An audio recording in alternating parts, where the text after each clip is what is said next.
there, everybody. Back by popular demand. Do-do-do-do.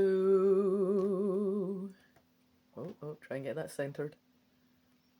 It's time for another playthrough of Endless Quest Book 15, Under Dragon's Wing. This is a book made by TSR Inc., the producers of the Dungeons and Dragons game. It's by John Kendall. It's a Dungeons and Dragons adventure book. It's basically a choose-your-own-adventure.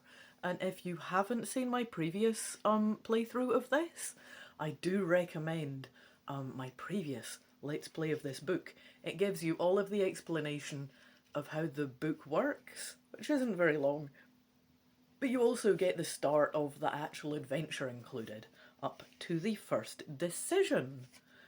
So please do watch that first.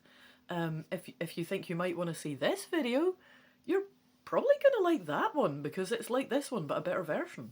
And then you can watch this one. It's like a 2-for-1 deal. Brilliant. So yes, for this particular video though, we are starting from the first decision. So we're there, we've got our elf, we've got our elderly lady flogging her sorcery items and such. I don't have much money to spare, I'm just an apprentice wizard. I'm a little boy or something. I imagine him being like a teenager maybe. I can't remember if it told us how old he was. Oh, we get a picture of him, that's right. I think this is meant to be me, this one. So yeah, super young. Adorbs. Anyway, we're there with Madame Ursula, the elderly lady, and she has offered us 2 objects that would suit possibly our mission, which is some guff about Rampelion and a dragon and yada yada yada. I can only afford to buy the ring or the book. Last time I bought the ring to increase my magical powers, was that a good idea? I do not know. This playthrough, I think I'm just going to be one of those teenage boys that's just like too big for their boots or something. So I reckon I'm just going to buy the book. I'm going to buy the book. The book is a sorcery book for summoning and repelling major dragons. It's the Grindopolan Manual of summoning dragons, basically. And I can decide to buy the book so that I can summon a dragon to fight Rampelion. Yeah, I mean, first decision in the book. Let's do this. I reckon there's no point farting about. We could just skip to the end if I can just summon a dragon. Kick his ass, that'd be great. Right, 133, 1 moment. Get myself the right paragraph here. Oh, here we go. Right.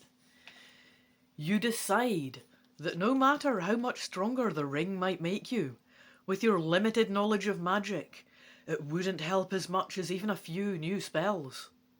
You can hardly wait to examine it as you blurt out, "I'll buy the book!" As Madame Ursula steadies your hand to try to remove the ring, one of the dragon's fangs pricks your finger. "Oh, I'm sorry. I should have been more careful," Madame Ursula says, leaving the ring on your finger. "Now I see that one tooth does stick out a bit."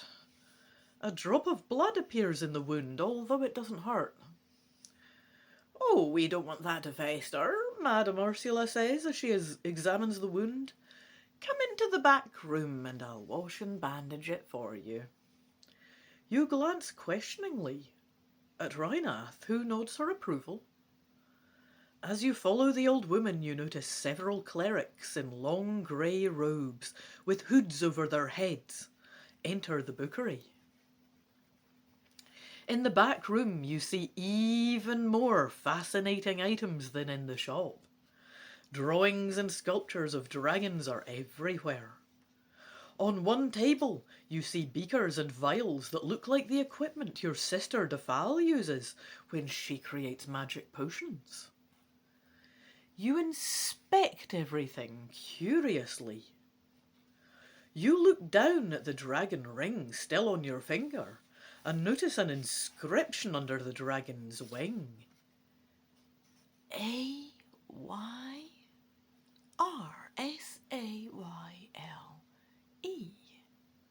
you spell out silently. You sit down in a wooden rocking chair and ask, "What does Iresail mean?" Iresail? Where did you hear that name? Madame Ursula asks nervously, a look of fear in her eyes. You hold up your left hand. The name is on the ring, you say, puzzled at her reaction. Oh, that, Madame Ursula says, sounding relieved. She appears to think for a moment before replying. Oh, that's just how my name is spelled back in my home country. Where are you from, you ask. Now that you think of it, her accent doesn't sound like she grew up in Grandopolan. Originally I came from Shirinad, the old woman answers. But that's the island where all the dragons came from, you exclaim. And Shirinad was destroyed hundreds of years ago. You can't be that old. Young lord, you must never question a lady's age. The woman scolds, even if I am only a humble bookery owner. Something about the way Madame Ursula acts reminds you of a dragon, more than a bookshop owner. She moves with a quiet, powerful grace that seems to hypnotise you, the way dragons can do. You shake your head and decide to change the subject. Airsail doesn't sound like it's from any human language, you say.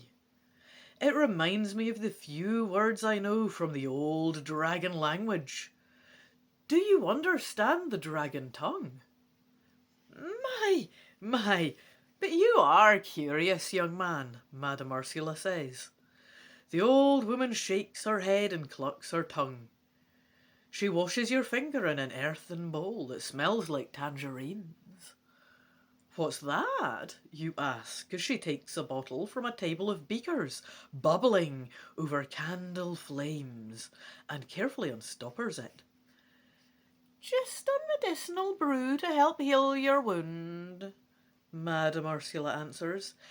It may sting a little.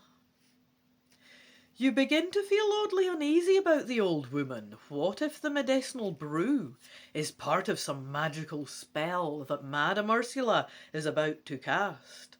What if it's poison? Maybe you should get up and get out of here as quickly as possible.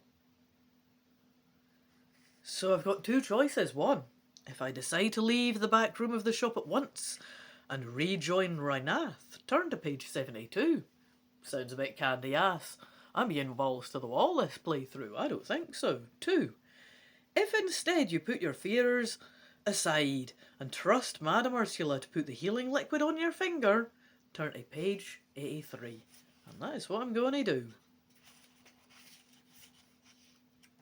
Alrighty.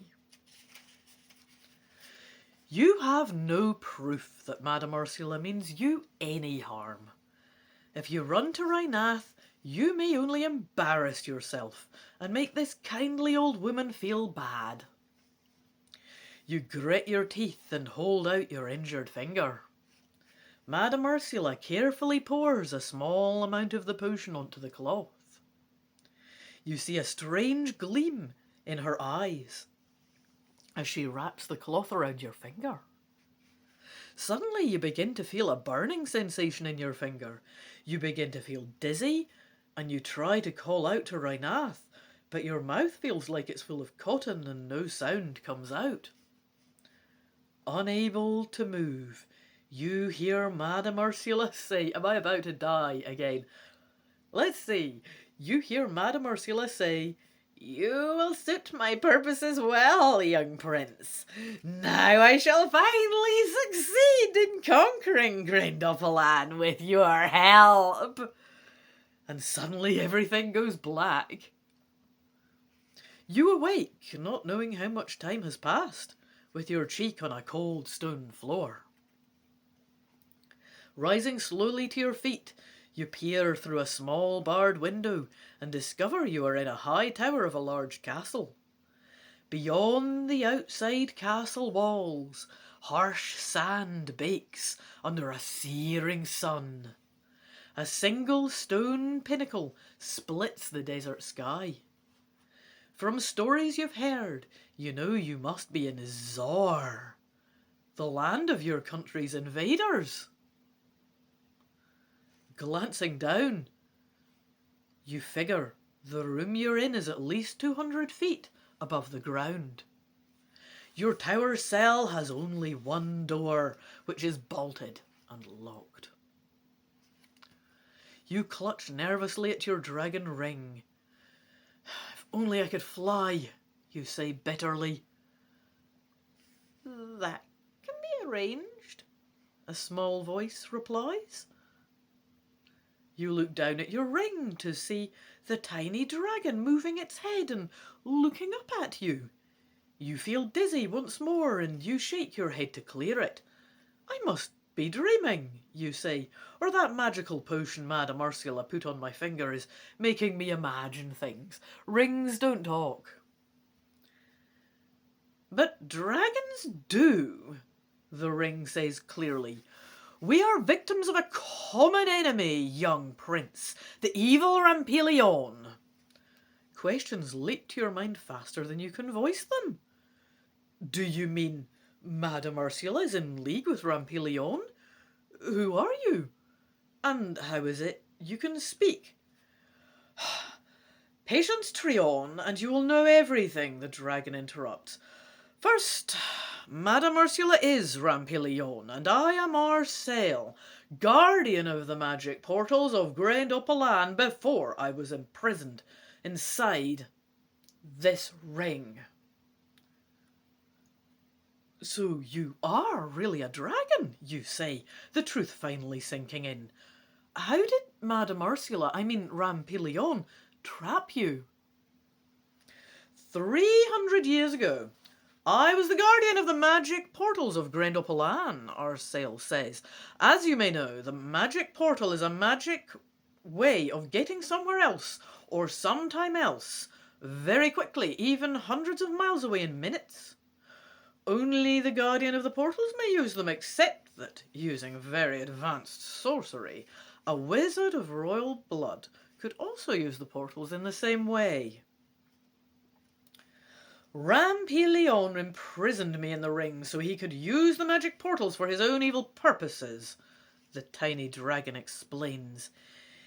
He cast a transformation spell on me just as I emerged from a gateway over Balshad, when I was unable to defend myself. By wearing me on his finger, the Crimson Wizard could operate the magical portals, even though he is not of royal blood. But the plot must have failed, right? You interrupt. The portals haven't worked in 3 centuries. Not since my ancestor, Jalquin, the Emerald Wizard, disappeared. You are related to the brave Jalquin? The ring asks. It was he who saved Grindelpaland from Rampelion's treachery, Trion. He tried to save me as well, just as Rampelion was completing a spell over me. You hear a door slam at the bottom of the tower, and heavy boots begin mounting the long stairs. Then what happened? You ask hurriedly, wondering who's approaching your cell. Jalquin transported himself to the island of Sherenad, the dragon homeland, and told the friendly dragons what Rampelion had done. In the meantime, the Crimson Wizard tried to enlist the evil dragons to his cause. A terrible fight broke out between the good and evil dragons. Finally, rather than risk losing the battle, Rampelion cast a spell that destroyed all of Sherenad. With me on his finger, he escaped through a magical portal to Zor. As the island sank into the sea, Jalquin used the last of his magical powers to seal the magic gateways with a hold portal spell, Arcel says. And Rampelion vanished from sight until a month ago, you add as the pieces finally begin to fall into place. But why would the Crimson Wizard want to trap me? Because after centuries of searching, Rampelion finally discovered the spell that unsealed the magical portals. But Rampelion is more cautious after all these years. He wanted a royal wizard to uphold his spell. He fears Queen Niade and your sister Defal too much, so you were the obvious choice. The footsteps are getting closer, and you can make out the harsh, guttural sounds of orcs. But Rampelion has also grown careless, the dragon ring says quickly, hearing the guards approaching. The magic potion poured on your finger also reversed some of the spell that holds me. If I could only regain my normal size, I could fly us away from here, but I need your help to complete the counterspell. You have to think quickly. The orcs will soon be at your cell door, and then there will be little time for choices. Should you aid Airsail in casting a counterspell? What if it backfires, as some of your sorcery has done in the past? You might be squashed by a full-sized dragon in this small tower cell, or you might fall hundreds of feet to the ground.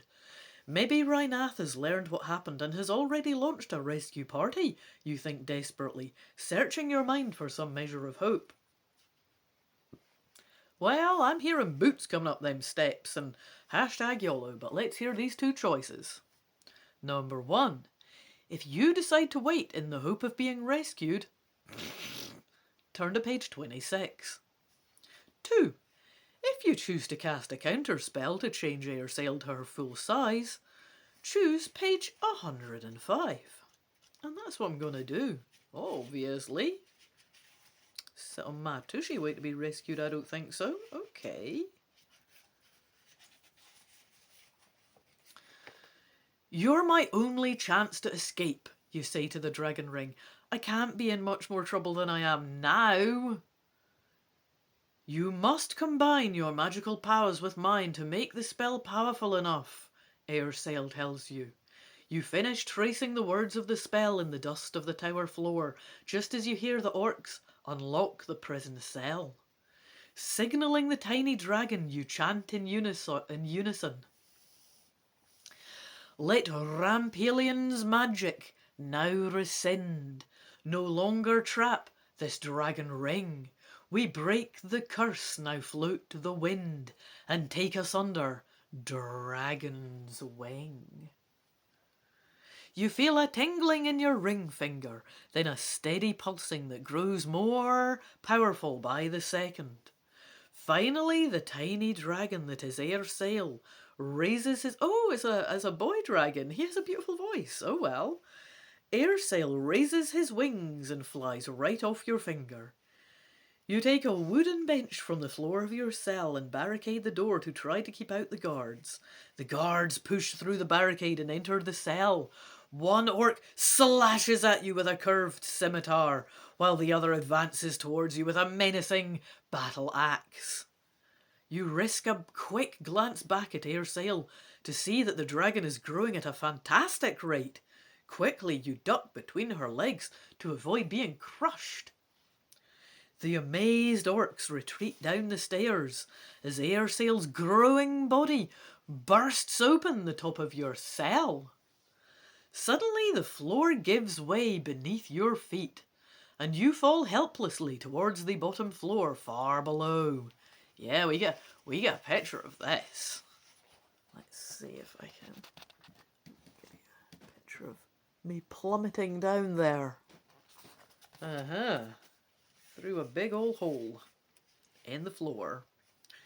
Suddenly the floor gives way beneath your feet and you fall helplessly towards the bottom far below.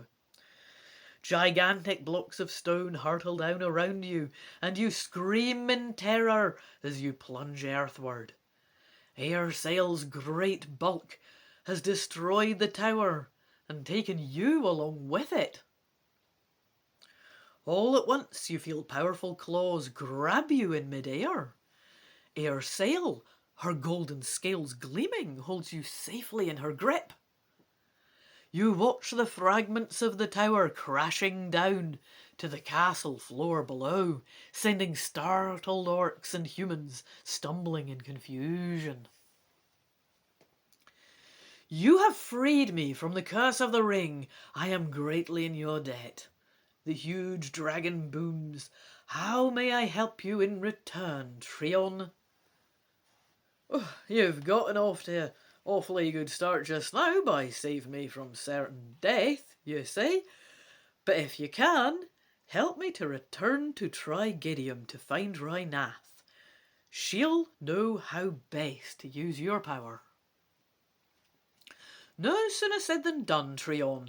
We can return to your friend in minutes through the magic portal near the Zorian border, Airsail says. She flies straight towards the stone pinnacle sticking up from the desert.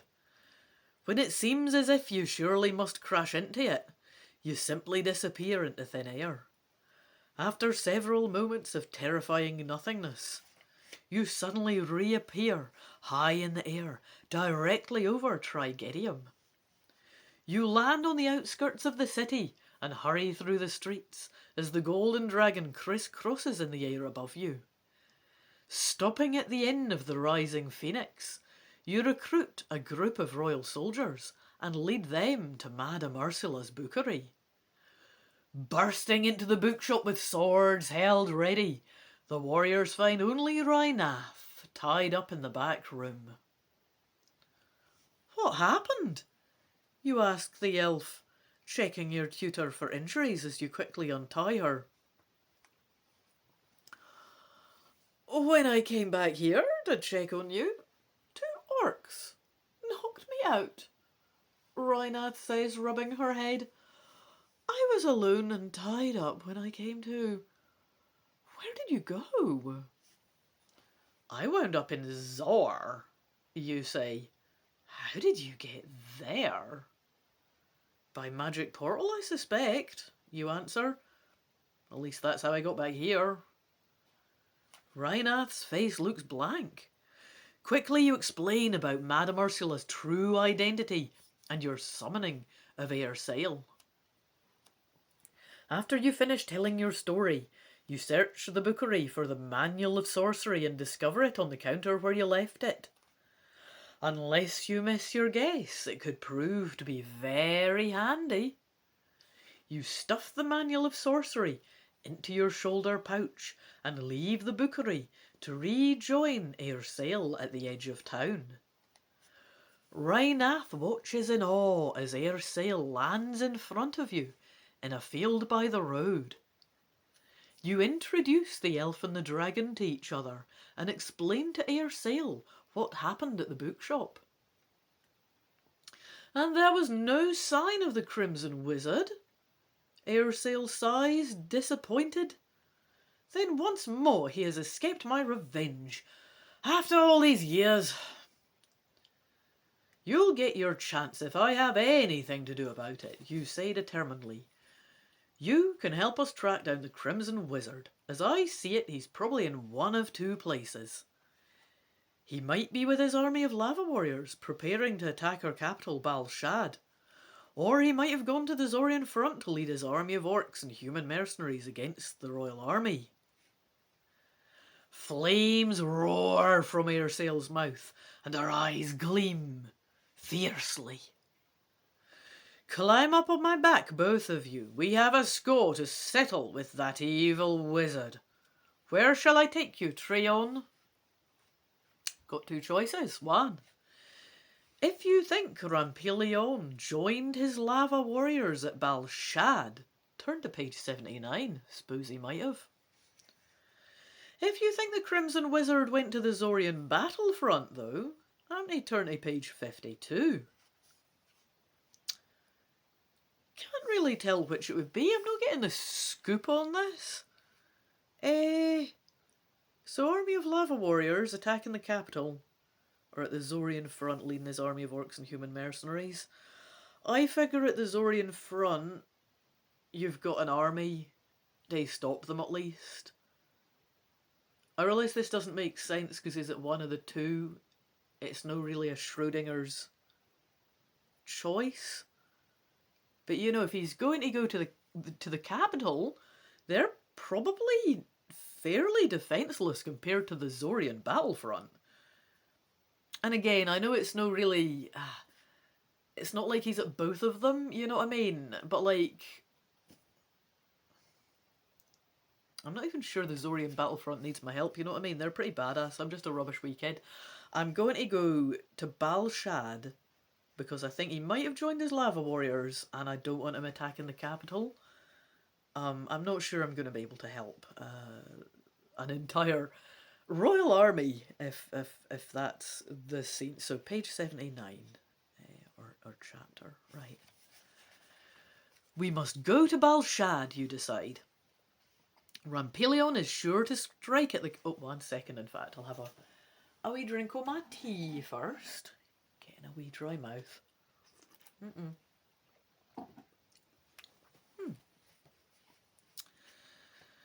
Rampelion is sure to strike at the capital itself to try to end the war quickly. Spreading her wings gracefully, Air's sail soars into the sky, then plunges through the magical portal in mid-air. Freezing blackness surrounds you, and for a long moment time and space disappear. Suddenly you can see again. You see the familiar mighty royal castle with its tall lookout towers. The 5 mountains surrounding the capital provide seemingly strong protection against invaders. More set up than I thought. A trace of smoke curls upward from the peaceful Enam volcano, and signs of battle are evident outside the great city walls. Look below. At the foot of Enam, Rhinath points towards the smouldering volcano. You see a whole troop of lava warriors marching out of a hidden tunnel, heading for Bal Shad. As you fly low over the volcano, a fierce rumbling startles you. Immediately you're surrounded by a huge cloud of rising steam. Through it, you see the fiery glow of molten lava below. Quickly, Air Sail flaps her mighty wings and soars upwards, out of danger. This must be Rampelion's sorcery, Rhinath shouts over the rumbling. Enam has been inactive for centuries. The Crimson Wizard must be using the volcano magically to increase his production of lava warriors. A gust of superheated air tosses Air Sail. Oh, we just get a random cool picture here. Oh, we'll try and show you this. Of us flying along on Air Sail.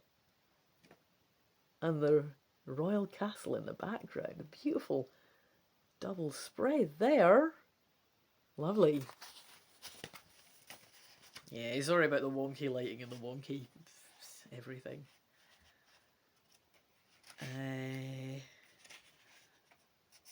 Oh, it's right. Was that right in the middle of a sentence we got the beautiful picture? Yes. Okay. A gust of superheated air tosses Air Sail hundreds of feet higher into the air, almost jarring you loose. You grab for the spiny ridges of the dragon's neck as she struggles to regain her balance. Below, the centre of Enam now burns bright red, and a wave of molten lava spills over the rim of the crater. We must stop those lava warriors before they reach Bal Shad, you say. But if Enam erupts, the lava will destroy everything in sight, Rhinath argues. Besides, the volcano spews forth more lava warriors every minute. While you try to decide what to do next, turn to page 78. What's the... Okay. As you hover in the sky, above Mount Enam, with the gleaming towers of Bal Shad in sight, you shout, "Look! More lava warriors are crawling out of the volcano! If we go straight to Bal Shad, it will be like fighting a hydra. For every lava warrior Air Sail can destroy, a dozen will appear to take its place." Air Sail, circle the volcano, you continue. Somehow we've got to stop this eruption. You find it hard to breathe in the scorching air. Even Air Sail's dragon fire seems like a candle flame compared to the boiling lava below you. What do you suggest, Treon? Rhinath asks.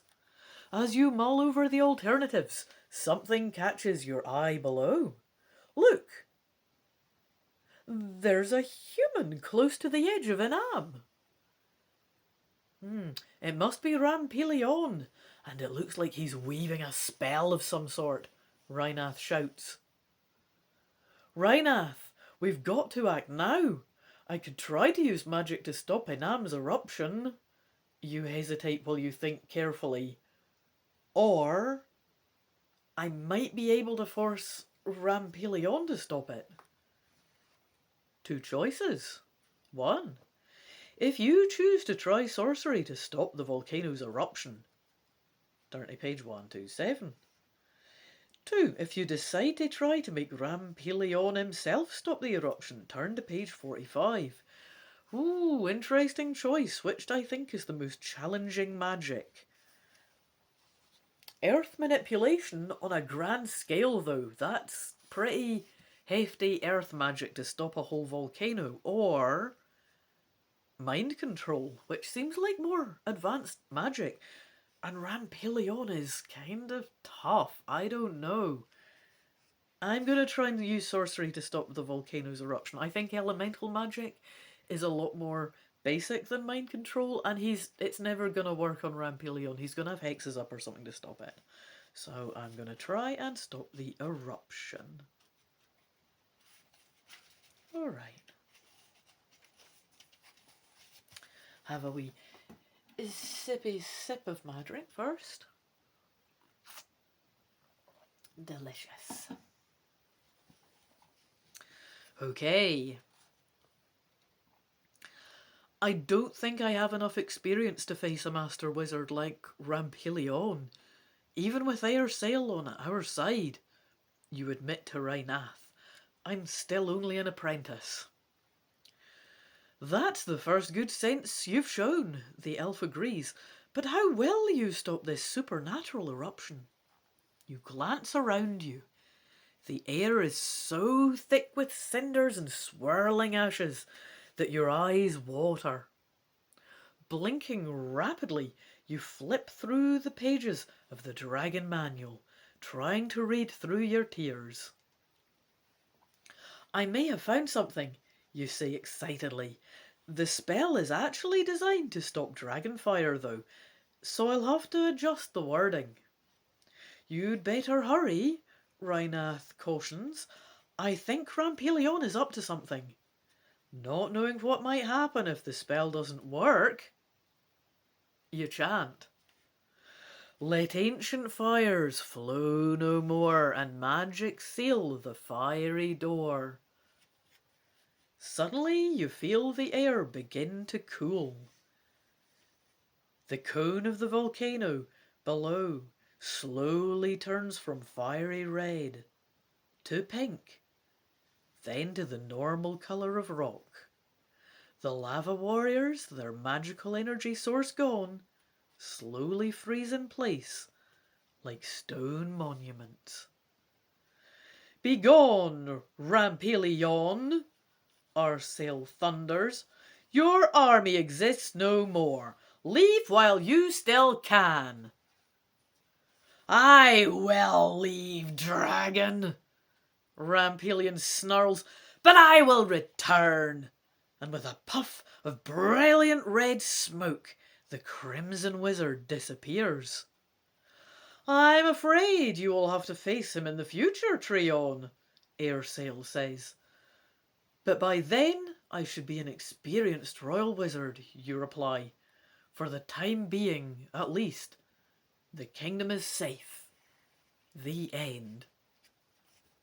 So I think that's me won. Yeah. That was fun. I enjoyed this. Oops. Let me have another little looky look at that. What a cracking wee adventure. I hoped I might be able to do more of these, the Endless Quest books. Unfortunately, it turns out these are absurdly rare. I think TSR are an American company for a start. This is a really old book too. It's from 1984. It's pretty obscure. Um, I haven't seen these showing up in charity shops any of the times that Fighting Fantasy books were there, or the Lone Wolf books. You just don't see these. And it is about 30 quid to get another one, because it's about 16 quid and then 14 quid for the postage from America. And that's if anyone even sends it here. A lot of them don't, because it's international. So I may not be able to do more Endless Quest books. I would love to, though. Maybe if I become a stinking rich YouTuber, this is the kind of thing that I will do, that I would spend my money on. I'm only been doing this for a month, and so I'm nowhere near getting monetization. Nah. So I cannot afford those. That was fun though. That was a fun time. I hope you have enjoyed watching this video. I've enjoyed playing that game and making this video. If you've liked it, please click the like button. It's the only way that I know that anyone likes my stuff, and it'll encourage me to make more of this kind of content. If you want me to. Please click subscribe if you'd like to see what I am going to do next. Probably a bunch of this kind of things. Probably putting a bunch of snacks in my face. Um, yeah, it's a bunch of stuff that I do here. But I've enjoyed doing these gamebook let's plays. I'd like to do more. Um, yeah. Bye bye for now. I hope I see you in another video.